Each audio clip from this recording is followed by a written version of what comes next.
সংবিধান হত্যা দিবস উপলক্ষে বৃহস্পতিবার আগরতলার নজরুল কলাক্ষেত্রে আয়োজিত অনুষ্ঠানে 1975 সালের জরুরি অবস্থাকে কেন্দ্র করে নির্মিত একটি প্রামাণ্য চিত্র প্রদর্শন করা হয়।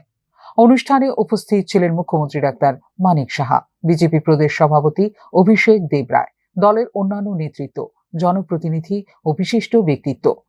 প্রামাণ্য চিত্র প্রদর্শনের পর বক্তব্য রাখতে গিয়ে মুখ্যমন্ত্রী ডাক্তার মানিক সাহা বলেন, 1975 সালের 25 জুন দেশে জরুরি অবস্থা জারি করে গণতন্ত্রের কণ্ঠ রোধ করা হয়েছিল।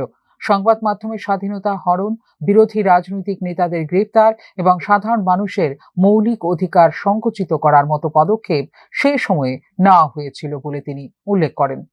তার মতে, দেশের সংবিধান ও গণতান্ত্রিক প্রতিষ্ঠানগুলিকে দুর্বল করার সেই প্রচেষ্টা ভারতের ইতিহাসে এক কালো অধ্যায় হিসেবে চিহ্নিত হয়ে রয়েছে।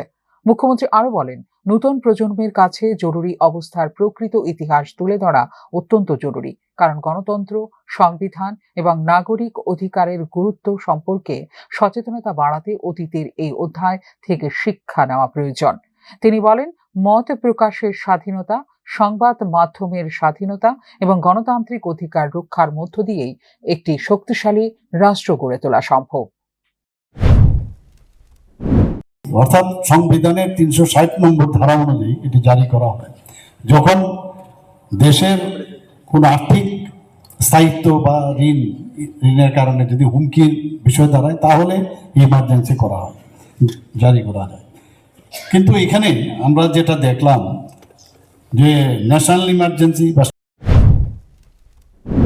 অনুষ্ঠানে প্রদর্শিত প্রামাণ্য চিত্রে জরুরি অবস্থার সময়কার রাজনৈতিক পরিস্থিতি, বিরোধী নেতাদের গ্রেপ্তার, সংবাদপত্রের উপর সেন্সরশিপ, প্রশাসনিক পদক্ষেপ এবং সাধারণ মানুষের উপর তার প্রভাব তুলে ধরা হয়। উপস্থিত দর্শকদের মধ্যে প্রামাণ্য চিত্রটি ব্যাপক আগ্রহের সৃষ্টি করে।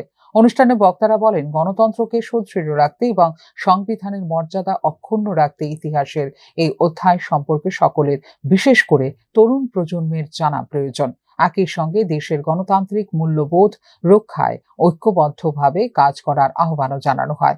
অনুষ্ঠান শেষে উপস্থিত অতিথিরা প্রামাণ্য চিত্রটির বিভিন্ন দিক নিয়ে আলোচনা করেন এবং গণতন্ত্র রক্ষায় সচেতনতার উপর গুরুত্ব আরোপ করেন।